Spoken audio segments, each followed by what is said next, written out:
following on from my intro about ESG for creators and communicators, the thing that won't work about environmental, social, governance, comms, or content creation strategy is if you arbitrarily choose an issue, choose a cause, and then start churning out content and comms around it. The reason being is that it won't be authentic, and audiences, people who are looking and monitoring to see what you're saying and what you're doing around ESG might trip you up to see, well, is this real? Is this just lip service? And that's why I say first start with, what is your mission statement? What are your values? Have you even drafted it?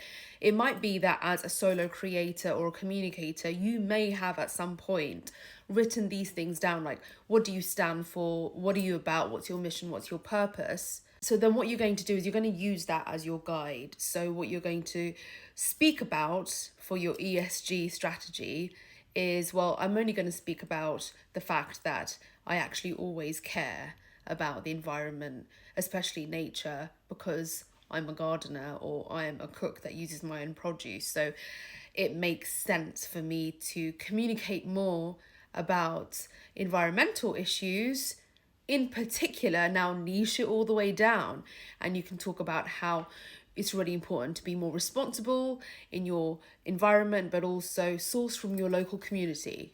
Or if you have more of an interest in social issues around equality for those who are categorized with certain disabilities, because you yourself are categorized with certain disabilities, that's a natural fit. It makes sense. You're walking the talk. So the whole point of ESG is for you to be walking your talk, not to make claims. And we know there's lots and lots of businesses, corporations that make claims about their stance on environmental, social issues, but they're not actually walking the talk. So make sure you don't get tripped up.